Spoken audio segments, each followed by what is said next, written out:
Welcome back, one and all, to the Maritime History Podcast. Today we will dive right into episode 28, Unlocking the Pontus Euxinus. Last time we used some points related to the Greek figure Odysseus to see how the Greeks and Phoenicians evolved in their relationship and colonization of the central Mediterranean. The Greeks, as we've solidly established by now, were a bit more prone to the use of force, which contributed to the growing animosity between Greece and Phoenicia as the years progressed.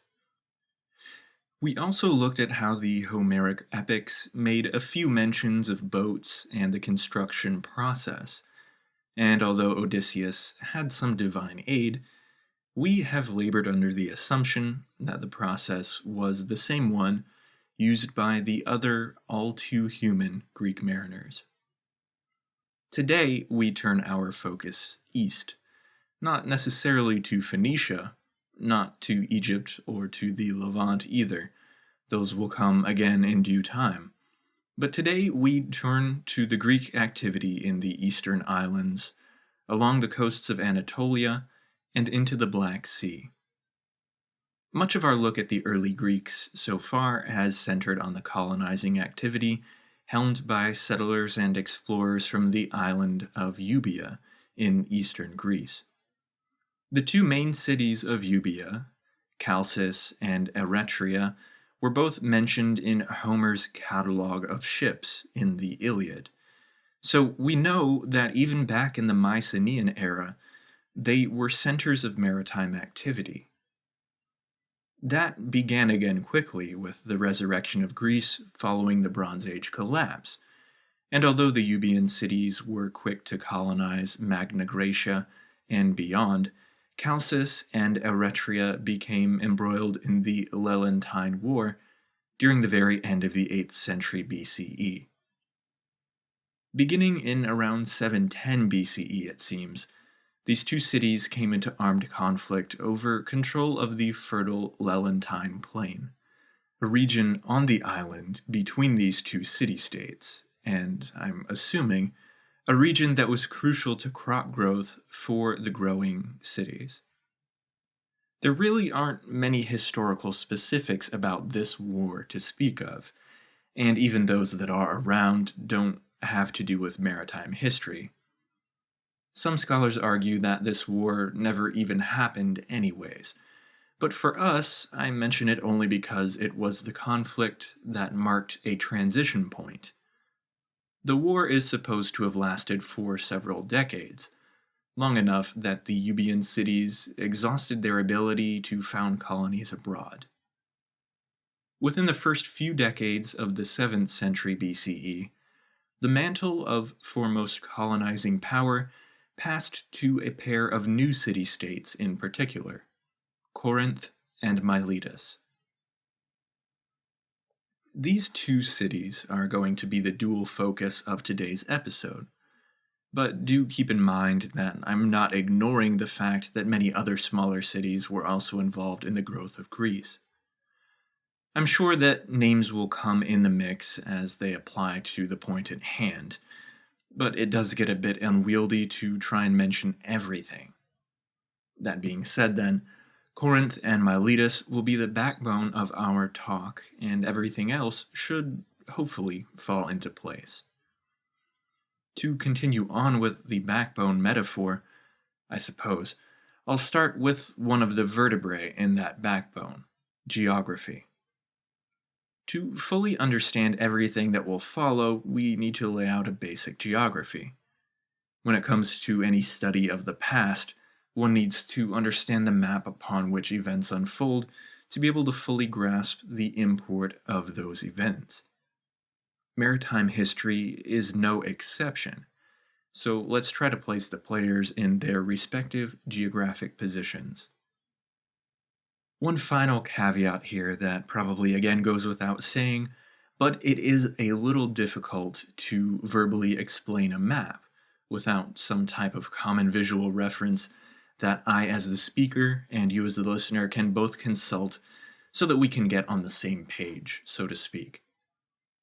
On this point, then, I have provided maps on the website that are generally keyed to these places and times, but I'm sure you could easily find different maps that would be just as useful in a book from your bookshelf, or even on just a handy old Google image search. Alright then. Corinth was arguably the first of the two cities to rise to prominence, so let's start there. Corinth was the city that embodied the real estate wisdom that I remember my dad repeating on a few occasions. Location, location, location. Given the prime real estate occupied by the city, it's rather surprising that it alone didn't end up as the preeminent Greek polis. Maybe that's giving away a bit too much, though. Corinth was situated right next to the isthmus that connects northern Greece to the Peloponnese, so by virtue of this location, it could exercise a measure of control over the land trade that passed in either direction along the land bridge. Of more interest to us, though, are the two gulfs that lay on either side of the isthmus: the Corinthian Gulf to the west and the Saronic Gulf to the east. Since these gulfs almost connect, ancient sailors opted to move their cargo, many times even their entire ships, overland across the isthmus, as this would save them time and effort of the sail all the way around the Peloponnese to the south and west or east. Today, the isthmus is cut by a canal. It's 6.4 kilometers long, about 4 miles or so, and a satellite photo of the area really demonstrates the meaning of the Greek word for isthmus. It literally means a neck of land, and this one that we're talking about was controlled by Corinth.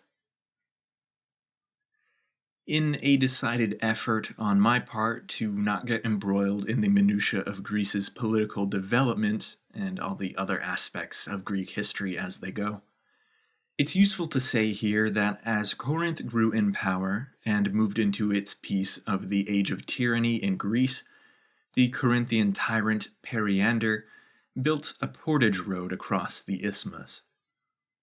He did actually try to cut a canal at first, but that attempt proved unsuccessful, so he opted to instead build a portage road. The date of construction for this diolkos, it was called, isn't specifically known.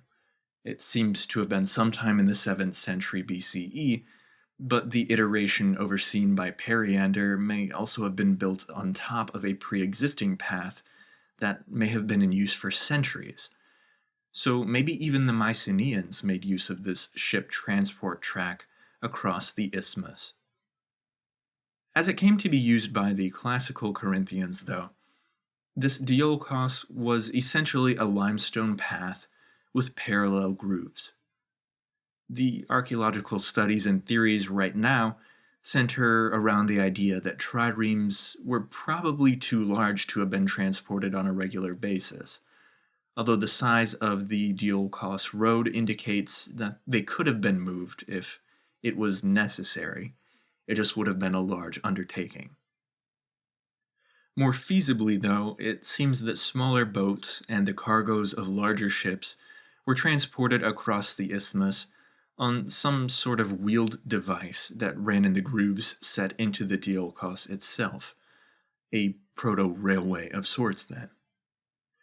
In my mind, it conjures images of a handcar chase in some old black and white movie, where the hero is stuck on a handcar, pumping furiously at the handle to hopefully outrun the oncoming train or something like that. Hopefully my random mental image associations didn't throw us off track, though, and now that I say off track, I in no way meant that as a pun either, so let's just move on. Basically then, Corinth was situated at the center of the east-west maritime trade route that bisected a large part of Greece proper. But since it also sat in the main way of the north-south land trade route, it could control a large portion of trade going in all directions. With the location of Corinth laid out here then, let's get a bit of history for the city, and then we'll get back to geography to fill in the other relevant pieces. Given its geographical location, Corinth was important back even for the Mycenaeans. Early on in archaic Greece, it had become a wealthy city. It didn't get heavily into the colonization scene until the aristocratic family of the Bacchiads took control of the city and moved it out of the era of kingship. Fairly quickly after this transition, Corinth began to colonize. Corcyra was an early colony of Corinth, settled somewhere around 733 BCE, about a decade after the Bacchiadae took power. Corcyra became a strong naval power in its own right, and situated on the modern island of Corfu, it helped Corinth retain a strong measure of control over the western approaches to the Gulf of Corinth and the waters into Greece and the Adriatic Sea. Other colonies in this region, settled around 700 BCE, showed the genius of Corinth as a colonizing city. She tended to select sites of strategic importance and controlled export running from the colonies into Greece, including the export of silver, ship timber, and agricultural produce. Corinth also founded the colony of Syracuse on the eastern side of Sicily, and the site of the best harbor on that side of the island, at least according to a few classical historians. Syracuse also evolved into a strong city-state of its own, as Greek city-states did tend to become independent of their metropolis, even though many customs of the metropolis were baked into the original structure and organization of the colony as it was originally settled. To boil the complexities down to the important point here, historian N.G.L. Hammond stated that, quote, "The keystone of Greek commerce was the Isthmus of Corinth. From 725 to 550, Corinth had an absolute predominance in the trade of the West. It was at Corinth that the traffic from the Aegean Sea and the Black Sea, converging on the Corinthian Gulf, met at the great market of Corinth to be exchanged and distributed by land and by sea." Having stated the key role that Corinth played in Greece's maritime history here, I do want to say that the maritime technology contributions of Corinth are definitely something that we're going to get into as well. This includes the introduction, development, and the specific traits of the trireme, but I think that we'll have to get into those in a separate episode, possibly the next one, but I may gradually work our way up to it and then devote an entire long episode to the trireme. That topic is a bit complicated, so I think it would be good just to focus on that in one episode here in the future. Today, I think we need to now shift to one origin of the traffic that Hammond mentioned in that quote, the Black Sea. Geography, again, will be important here, so let's go ahead and start with that. In previous episodes, we've really focused on the areas to the west of Greece proper, places like the island of Sicily, the Tyrrhenian Sea, Carthage, even beyond that out to Cadiz and the Pillars of Heracles. As we just outlined today, Corinth rose up to fill the colonizing void left when the Euboean cities fell off the pace. But Corinth was just one of the powers that filled that void. To the east of Greece proper is another region, one that, like Corinth, was also important back in the Mycenaean days. The region that I'm talking about here is, of course, Ionia, and the city in question, at least to start with, is the southernmost of the Ionian Greek cities, Miletus. Herodotus called Miletus the jewel of Ionia, and beyond her beauty, let's now talk a bit about her colonizing industry and intrepidness. If you recall some of our talk about the Mycenaean age and the dynamics at play, in the time period that could possibly be the basis for some of the Iliad's Trojan War descriptions, then you'll no doubt remember that the Mycenaeans spent a fair amount of time executing seaborne raids on the coastal cities of western Anatolia. Back in that time frame, some of them were independent, and some of these cities were under Hittite control. But even the independent ones were basically vassals to the Hittite Empire at the height of its power. Fast forward now to the 8th and 7th centuries BCE, and the colonizing influence of Greece has exercised its influence on the coast of Ionia, beginning back all the way near 1000 BCE even. Miletus was, as we said, the southernmost of the Ionian cities. There were 12 cities that formed the Ionian League in later years, as it was also told to us by Herodotus.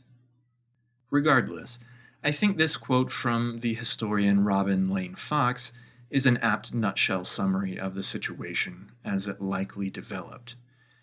He says, quote, "In my view, Ionia and the Eastern Greeks in the 8th to 6th centuries would have made mainland Greece seem decidedly drab and unsophisticated." His reasoning for this claim is possibly even more interesting. In his view, the Ionian Greeks were more sophisticated because they had seen more of the world. The driving force behind their having seen more of the world was their geographical and societal situation, being much different from the situation of the Attic Greeks, even the Boeotian Greeks.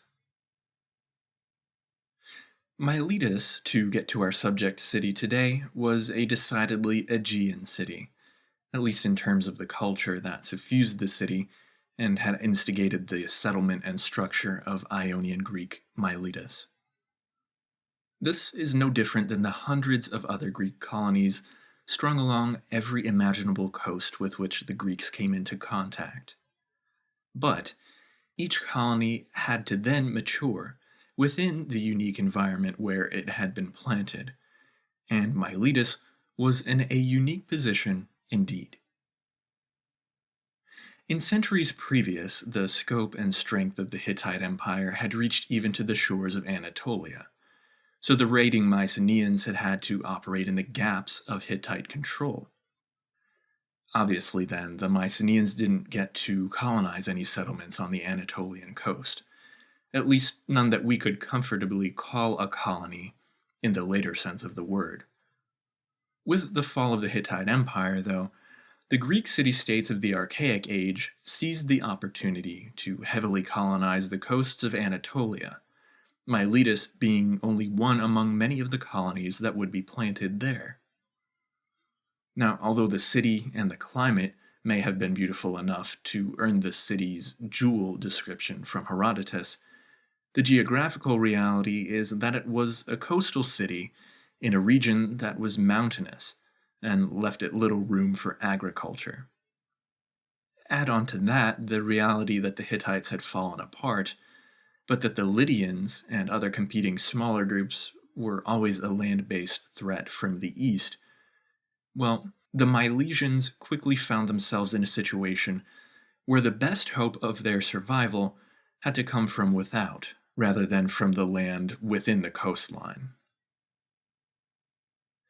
The real years of pressure from Lydia didn't begin until around 700 BCE, and in the decades following. So we know that external pressure wasn't the original impetus for the colonizing activities of Miletus.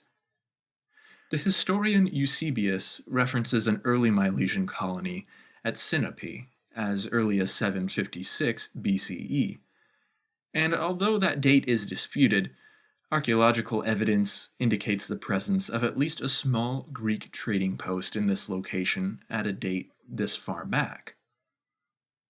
Sinope is on the northern edge of the Turkish coast of the Black Sea, so quite a long haul from Miletus all the way up into the Black Sea.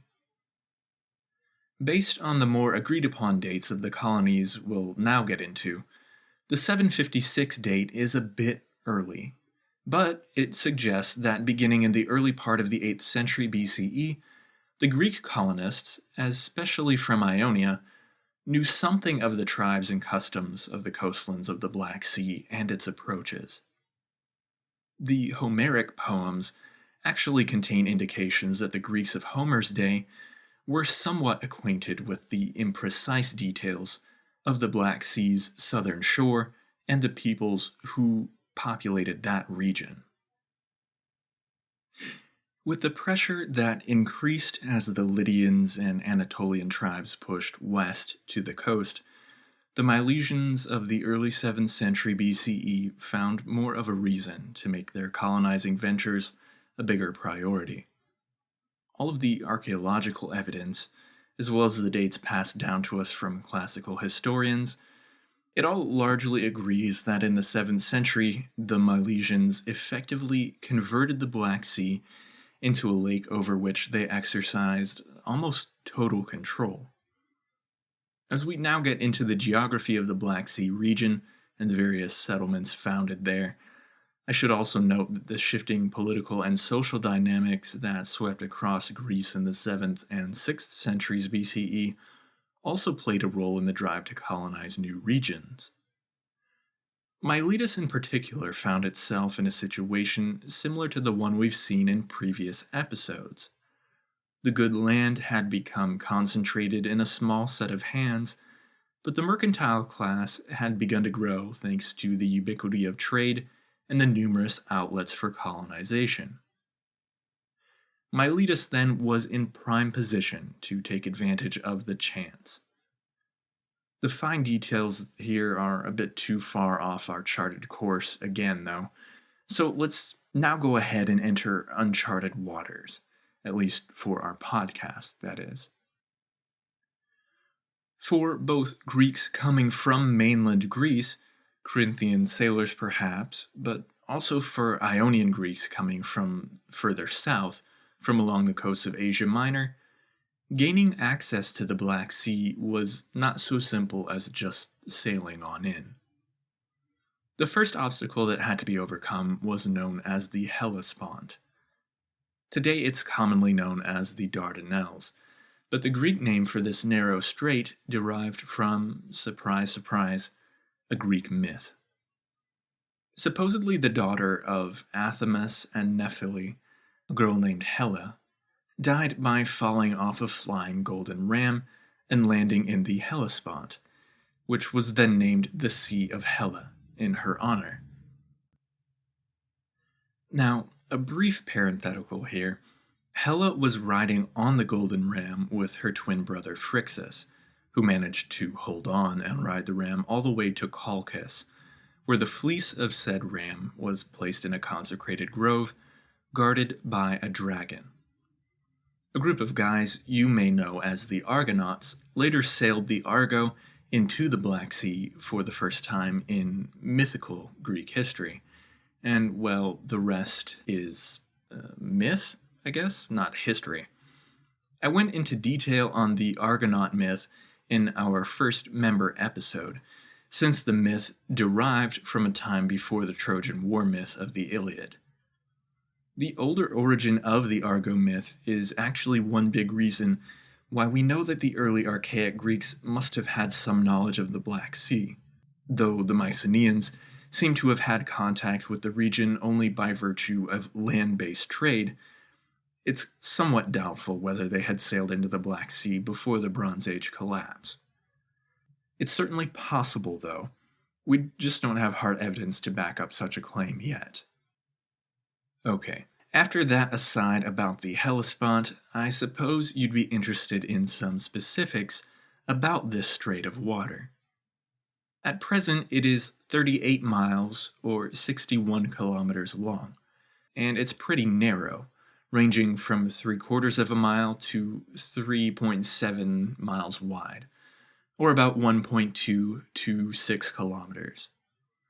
Basically, it's quite long and quite narrow, almost like a river in that sense, and for sailors entering from the Aegean, they were immediately confronted by rocky waters, buffeted by currents surging down from the northeast, and for 9 months of the year, there was the added complication of a strong northeasterly wind. It was hard enough, actually, to reach the mouth of the Hellespont from across the Aegean at certain times of the year, but as you can imagine, the tallest task was to navigate up the narrow strait in the face of winds and currents. Few obstacles can long stand in the way of intrepid and resourceful sailors, though, and in time, presumably also with the aid of innovations in maritime technology, Greek sailors unlocked the door to the north. In due time, colonies were founded along the shores of the Hellespont, though many of these didn't begin until 650 BCE or thereafter. The earliest Milesian colony in the Hellespont was settled earlier, around 700 BCE, at the best harbor on the Asiatic side of the narrow strait, a city that was known as Abydos. The Milesians would make a trend of selecting ideal colony sites, reminiscent in that regard of Tyre. Colonies along the shores of the Hellespont were just the start, because the long narrow strait was but the gateway to a sea, albeit a small sea. Today it's called the Sea of Marmara, but the Greeks had a non-mythical inspired name for it. They called it the Propontis, meaning simply before the Pontus. The Pontus they had in mind with this name was the headlining act, so the Propontis is akin to an opening act at a concert, and in the geographic sense, it's like an antechamber to the larger sea that we will get to in just a bit. Now, although I called the Propontis a small sea, it was still 175 miles long and about 40 miles wide at its widest spot. It seems that this sea was the site of colonies around the same time that Hellespont was. Not surprising, really, given their proximity and all. Again, as with the Hellespont, the southern shore of the Propontis was the preferable shore as far as colonial settlements went. The main colony in the Propontis was the Milesian settlement at Cyzicus. At least, it grew to become the main settlement there, thanks again to its forward-looking location and the 2 harbors that graced the vicinity of the main settlement. Given the middle ground that the Propontis as a whole occupied, it should come as no surprise that the city there, with the most useful harbors, would go on to become the main port of call for ships traveling from the Aegean to the Black Sea, or vice versa. Cyzicus is another colony in the region that sees debate about when exactly it was founded. Eusebius includes the dates both 756 and 679 BCE, and although the latter date seems to be when the continuing colony was founded, presence there may date back to the former date, in a muted, smaller form, anyway. Cyzicus could boast of twin harbors. One lay on each side of the city itself, and they were connected by a canal that facilitated access to each. This alone, in addition to the central location, made Cyzicus, and by extension Miletus, a main player in the Greek expansion to the northeast. Another source of profit and importance came from the presence of the tunny fish around the region, a resource that the Milesians took full advantage of in their quest to climb the ladder of importance in the Greek world. The tunny fish will swim their way into the history of other Greek port cities soon, but as concerns Miletus and Cyzicus, the fish found itself depicted on some of the early Greek coinage there. Coinage caught on in Lydia and in the Ionian Greek cities a little before 600 BCE, a few decades before it grew popular in mainland Greece.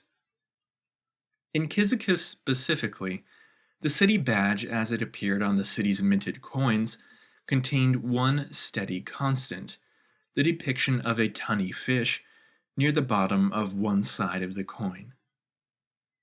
Over the decades, the central image would change constantly, from a rudimentary person to a satyr to the head of different men, then to various animals, including a bull. The tunny fish was always included, though, and I'll post a few example images of coins at various periods of the city's history to help illustrate the point here. Basically, though, the profits that the city raked in thanks to their harvesting of the tunny fish became a physical part of their currency, and the gold stater of Cyzicus, bearing the tunny fish of the Propontis and the Black Sea, would quickly become a staple currency of the Eastern Greek world.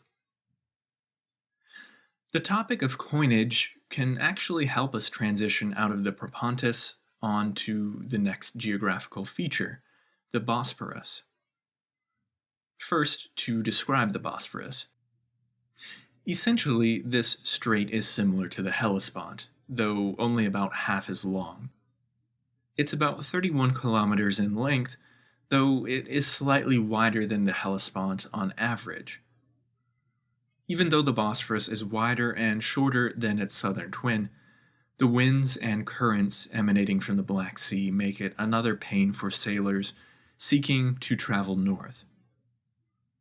Despite this, the Greeks who had already unlocked the Hellespont were in no wise deterred by the winds and currents of the Bosporus. They quickly figured out that the winds blowing down from the north in the summer would tend to subside at night, which then allowed the Greek ships to ride the nightly breeze blowing up the two straits that flanked the Propontis. When they needed to return south again to the Aegean, the northerly winds of the daytime propelled them all the way back down. Shifting to that topic of coinage quickly, I ought to mention that migrating tunny fish in the region of the Bosporus were again a draw. This surely spurred on the explorers and colonists, as the fish were a solid source of profit for Greek fishermen, but also a steady source of food for colonies established along the shores of the area. Dolphins also actually played a role in Greek mythology, and since they were also prevalent in this area, dolphins found a place on the coinage of the two main cities that would develop on the shores of the Bosporus. On the southeastern side, the city of Chalcedon depicted a dolphin and an ear of corn on its coins. The more famous of the two cities, Byzantium, on the northwestern shore, depicted a dolphin and a cow. The cow symbol actually held a lot of meaning. It alluded to the wanderings of Io, the mythical daughter of Inches and priestess of Hera at Argos, who was transformed into a cow by Zeus so that she could escape Hera's jealousy. It was Io's crossing of the strait that gave the Bosporus its name. The word Bosporus in Greek means cow's ford. To wrap up a brief mention of the Bosporus here now, it seems that Chalcedon was founded around 685 BCE by colonists from Megara. Byzantium, though, was founded later, sometime around 660 BCE, and it would of course go on to become a central player in much of later history. For some unknown reason, the Milesian sailors chose to bypass the site that would become known as Istanbul, which was a little bit strange, since this area possessed one of the best harbors, which itself has become known as the Golden Horn. The town of Megara would instead take advantage of this site by founding the colony there around 660. It seems that Megara only decided to get in on the colonizing act in the Bosporus because her neighbor back in Greece, which was Corinth, had started to encroach on Megara's territory.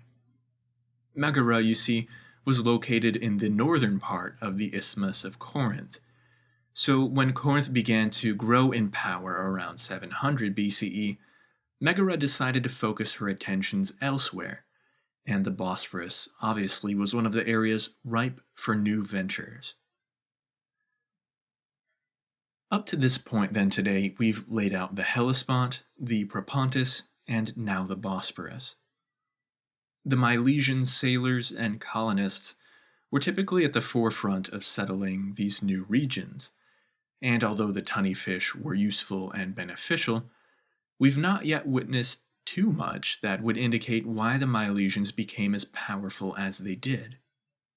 I won't drag it out and dangle the main attraction in front of you, though. That's just cruel. As I'm sure you've already deduced, the main Pontus contemplated within the name of the Propontis is what all the Greek exploration sought after as the end goal. As we've said, the early Greeks had knowledge of the wealth to be had in the northeastern regions, thanks to the land-based contacts and rumors that had no doubt spread for many centuries. The ancient peoples were in no wise ignorant of distant lands, as we tend to assume that they were. The land around the Black Sea was awash in grain, while the waters of the Black Sea were full of the fish that migrated south on an annual basis. As we've laid out now, the Greek sailors managed to unlock the straits that gave them access to the Black Sea, so let's now focus in on this body of water that became a new field for Greek colonization efforts. The name by which the Greeks called this sea is an item of interest right off the bat here. We, of course, know it as the Black Sea, and although the Greeks came to know the sea by the term that is in our episode title today, Pontus Euxinus, the evolution of the Greek name is the subject of debate. Pontus Euxinus means something akin to hospitable sea, or sea friendly to travelers. Given that the sea is notoriously difficult to navigate, not to mention the difficult approaches that we've just laid out, the name that carries the idea of hospitable doesn't make any sense at all. But the Greeks were quite fond of the amusing euphemism and play on words, as we've seen already with the Greek words that may underlie the name of the central hill of Carthage. Based on their wittiness, then, the theory is that the word for hospitable, euxinos, was just a euphemism for the word axinos, which meant the polar opposite, inhospitable or dangerous waters. The other possible and logical theory is that the name given the sea by the Greeks who arrived there was a corruption of some local tribe's name for the sea, a word that could have signified dark or north. This theory does mesh well with the name that remains affixed to the sea today, but it's tough to say for sure how the Greeks initially came to call the sea Pontus Euxinus. Beyond the name by which they knew this body of water, the main headline of the Greek story here was that there was profit to be reaped. The currents that ran into the sea as the Greeks would have entered the southwest corner, those currents flowed east, along the southern shore of the sea. As the earliest Greeks to enter probably followed these currents, they discovered the northern reaches of Asia Minor to be a land well-watered, fertile, and ultimately a prime location from which to harvest various natural resources. As the Greeks have tended to do in our story thus far, they chose coastal sites for their colonies. The earliest colonies in the Black Sea were distributed along the southern shore, mainly. The hinterland south of this shoreline was populated by various tribes who seemingly did not hesitate to trade for the wine and olive oil that the Greek traders brought north from the Aegean. The Greeks, however, were more focused on the abundant grain and the varied fruits and nuts that thrived in some of the river valleys near the coastal plains. Since many Greek ships traveling north did so with loads of Greek pottery, wine, oil, and other things, I'm sure, they could trade their loads with the locals for a bunch of grain and fish. So many times the ships that returned south didn't have to worry about doing so with ballast. The weight of grain and fish did the trick just fine. This is one of those practical facts that only a sailor would generally worry about, but from a maritime history point of view, this fact proves the point that they had worked out quite well the trade and the practical nature of their trade with the Black Sea region. Grain and other foodstuffs are an essential resource for colonizers far from home, too, but the Greeks also took advantage of the thick forests that blanketed the Pontic Alps and the Caucasus Mountains, not to mention the iron mining that also took place in the mountains, including the Carpathians. This all-around wealth of resources quickly set off a race of colonization among the Black Sea shores. As I may have mentioned already today, the colonists sent out by Miletus found the most success here in the north, and Miletus by extension solidified her place as the first great Ionian city. Her strongest colony in the Black Sea was called Sinope.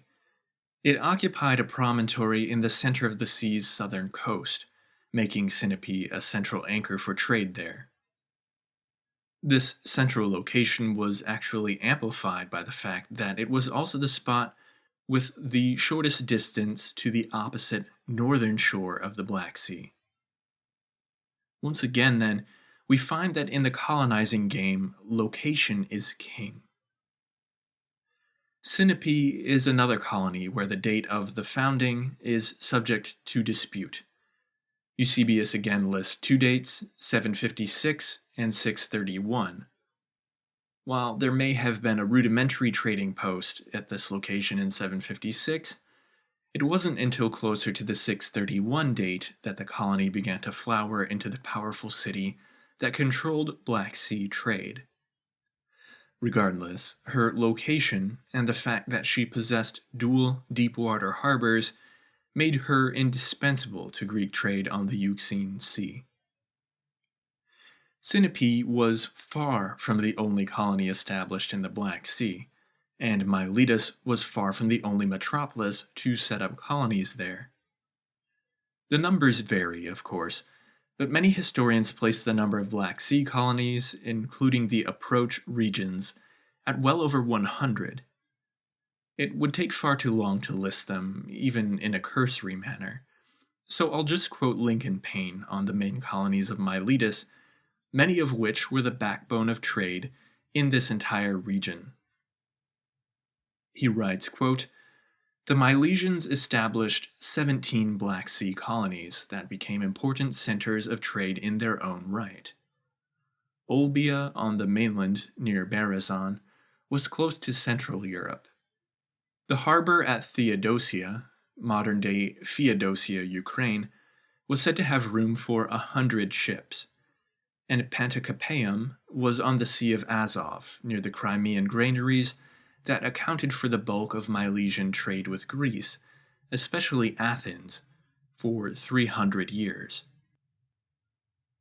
Now, even though we haven't traced the Black Sea colonies in any chronological sense today, the takeaway point for me in all of this has been the central role of Miletus in establishing the Greek presence in the region, their role in unlocking the door.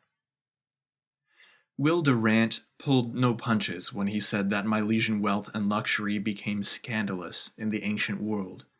He even equated the Milesian merchants to the Medici, calling the colonizing and rise of the northeastern Greek world, quote, an Ionian Renaissance. You know what, actually? I found this paragraph from his book, The Life of Greece, to be particularly insightful, though perhaps a bit dramatic, so I'll go ahead and read it for us here. He writes, "It was in this stimulating environment that Greece first developed two of its most characteristic gifts to the world, science and philosophy. The crossroads of trade are the meeting place of ideas, the attrition ground of rival customs and beliefs. Diversities beget conflict, comparison, thought. Superstitions cancel one another, and reason begins. Here in Miletus, as later in Athens, were men of 100 scattered states. mentally active through competitive commerce, and freed from the bondage of tradition by long absences from their native altars and homes.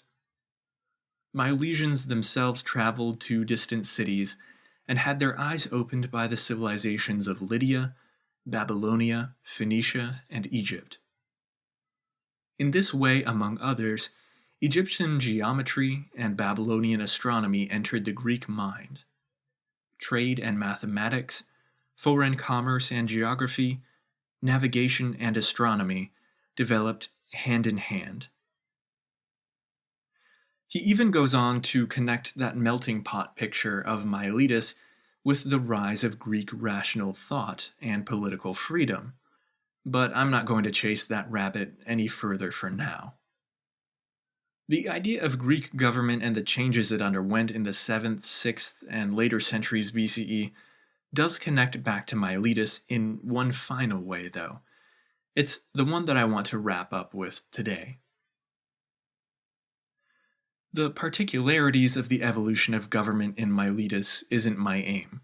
Rather, the specific peculiarity in the method of governance during one period of the city's history. Like most cities around the Greek world in the 7th century, Miletus had fallen under the sway of tyrants. The final two tyrants in Miletus were named Thoas and Damascener, but the approach to ruling by the magistrates who overthrew them, well, it was unique, to say the least. The group of magistrates who ruled around the years 600 BCE were known as the aeinautae, from the Greek words for always or perpetual, and the word for sailors. So in English, a common name for their group is the perpetual sailors.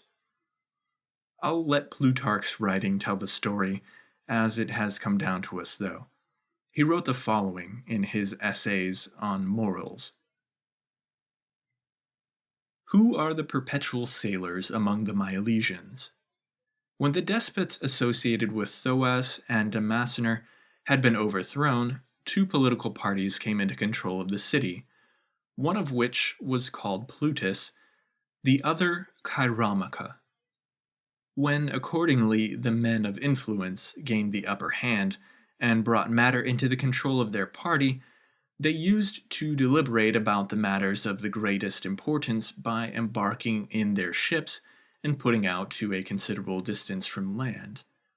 But when they had come to a final decision, they sailed back. And because of this, they acquired the appellation of perpetual sailors.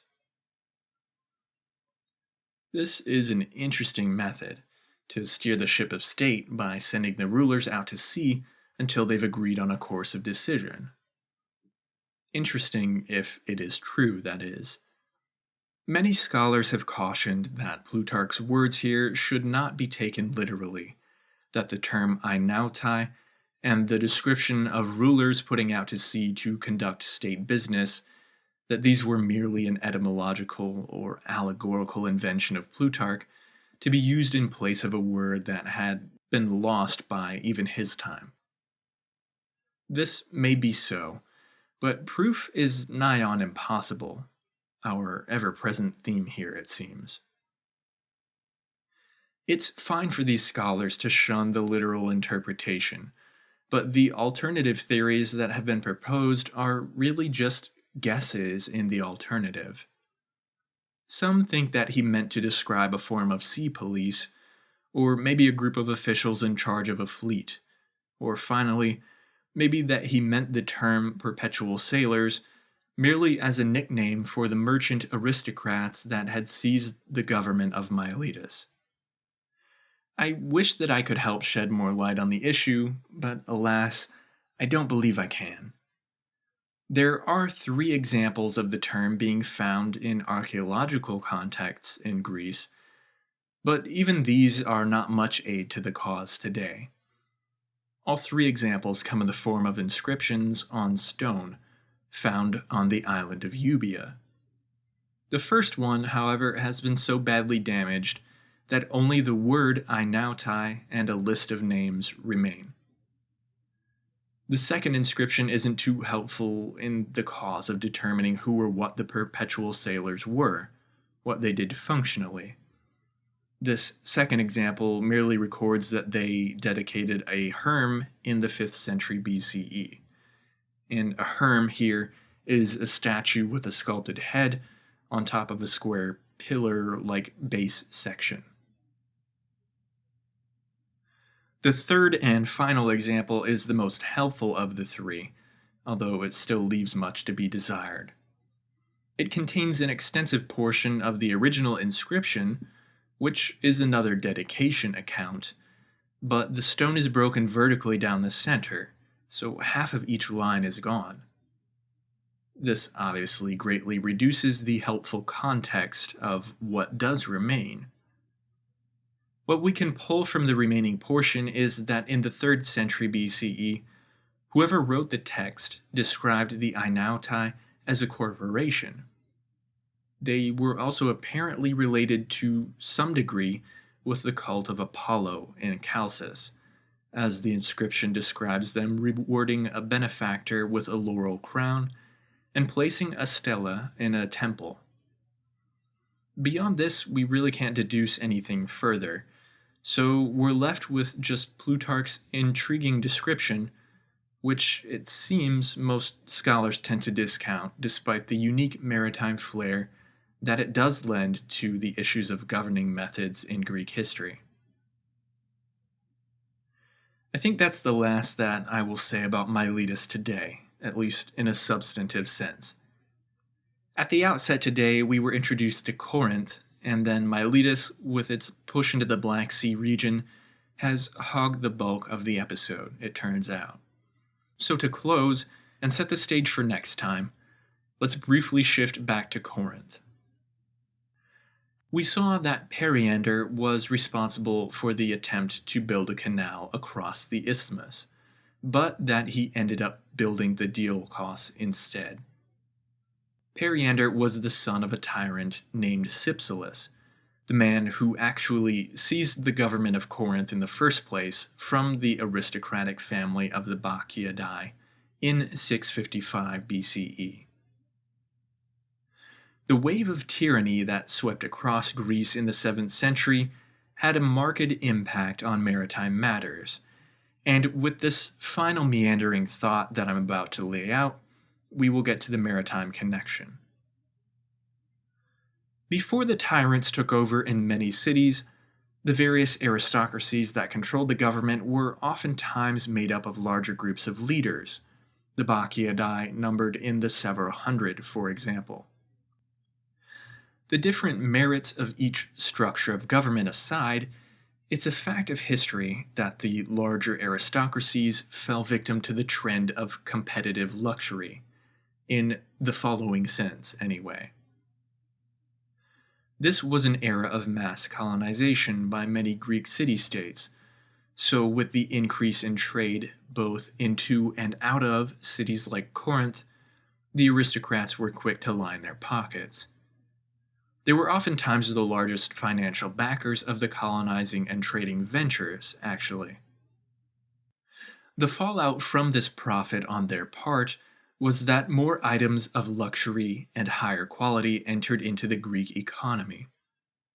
The follow-on fallout is, you guessed it, new levels of luxury and display became highly divisive among the aristocracy. With time, the aristocracy's focus on opulence and finery led to the rise of tyrants, since a revolution in military tactics afforded the common people the option to unite behind a popular tyrant and take up arms against the aristocrats and their military. It's a bit tempting to make some equivalence to the state of our world in present times, but I'm going to resist doing so. I suppose in making this comment, I have done so on a somewhat vague level, and you can fill in the rest on your own. Back to Greek times, though. This is what happened in Corinth when Cypselus took power, and I'll lay out a few more connecting dots here to get to the final point. When tyrants took power, Many of them enacted laws to limit competitive luxury in society. As Robin Lane Fox puts it quite insightfully, quote, "Tyrants helped to stop spiraling ambition and faction by an ultimate act of ambitious faction, their own coup." The neat thing about a tyrant seizing power and then banning displays of competitive luxury, neat in his own mind at least, I guess, the neat thing for him was that he now could afford to do just about anything that he wanted to with the resources of the city-state in his control. After Periander took over the tyranny from his father, he put those funds to good use. Of course, the ancient sources don't agree on the fact that Periander was a good ruler. He is sometimes renowned for his cruelty, but he is often ranked among the 7 sages of Greece. Anyway, part of the funds were put to use in building the diolkos across the isthmus. But Periander also oversaw the construction of the earliest temples in Corinth that were built on a truly impressive scale, their style being partially borrowed from the Egyptian temples, and the connections between Greece and Egypt are something that we will get into in the next episode. This is the point that I've been ramping up to, though. With the concentration of the resources of the wealthy city-state of Corinth in a smaller set of hands, the conditions were ripe for the refinement and mass introduction of the trireme into Greece as a whole. Thucydides is the famous source for the claim that the first triremes ever built in Hellas were laid down in Corinth, as he wrote it. So in the coming episodes, as we continue to follow Greek expansion and increasing tension with their neighbors, we'll begin to work in the evolution and refinement of the trireme. The early history of the trireme is a bit murky, I'm afraid, so we'll have to get closer to the Battle of Salamis to really dedicate an entire episode to the mechanics and specifics of the trireme, but we will get there in due time, and we'll work in some of the murky early history as we go. That is a wrap on my substantive material for today. I'm glad that we're finally embarking upon new waters in our look at maritime history. As I wrap up for today, then, let me do my traditional shout-outs to the new members and iTunes reviews since we last spoke. We have 3 new crew members to welcome aboard, and I'm very grateful to each of the 3 of you for your support of the podcast and for lending your hand in the matter of keeping the ship afloat on this vast digital sea. Welcome then to Christoph, Daniel, and David, and thanks again for your support to our new members and to our continuing members. Also, we do have a new 5-star review on iTunes from listener Ballistrick, all the way from Terra Australis, the land down under. Thanks so much for that review, and if any of you could take a few minutes to add your review to iTunes, that would be huge in terms of pushing us past the 100 review mark. We're getting somewhat close. On the matter of the state of the podcast here, things are beginning to look up. The winter weather of Minnesota, which this is the first full winter I've spent in Minnesota, it laid me low for about 2 weeks in December. I could potentially have recorded, I suppose, but I don't think that you would have liked the sounds that came out of my throat. I'm feeling much better now, though, and, let me lay it out in a minute here. After the illness, I did a bit of traveling over the holidays, which put a crimp in things yet further. But over my illness and the last weeks here in January, I've been able to build up a decent research outline that will allow me to get episodes out with relative regularity in the coming months.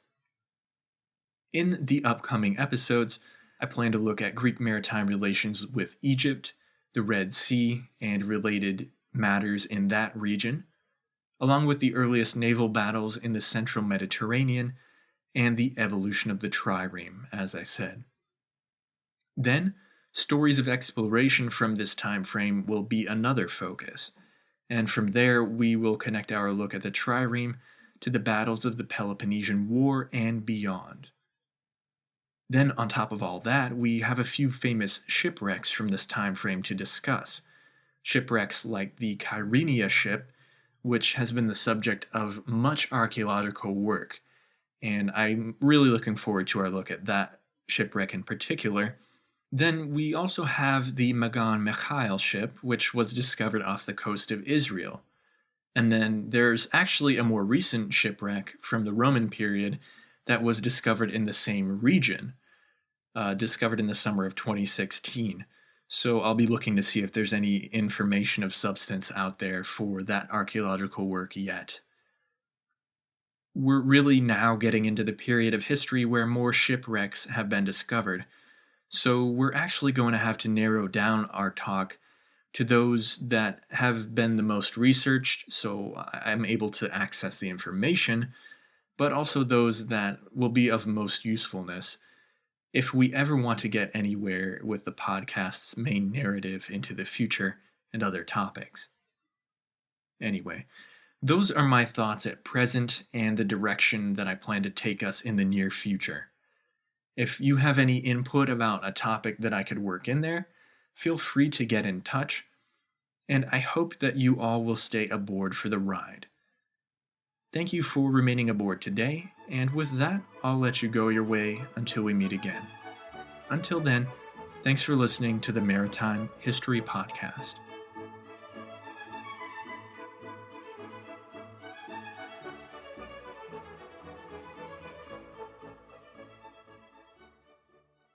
Hey, thanks for tuning in today. If you like what you've heard, please visit the website for more info, helpful maps and images, plus membership options. Also, please consider leaving a rating and review on iTunes. Reviews are the lifeblood of podcasts and help us keep near the top of the charts, where other people are more likely to find us and catch the maritime history bug. Oh, and if your plans for today potentially include shopping on Amazon, take 15 extra seconds to visit the podcast website, scroll to the bottom of any page, and just click on the Amazon orange banner. That will take you to Amazon's homepage, where you can shop like normal, but support the podcast by doing so. Nothing changes for you, but we will get a small percentage of every purchase you make on Amazon through that link. It's a simple, free way to support maritime history in podcast form. Thank you so much, everyone. It makes a huge difference to independent podcast producers like me. I hope you'll join me next time, and every time thereafter as we progress through the stories of maritime history here on the Maritime History Podcast.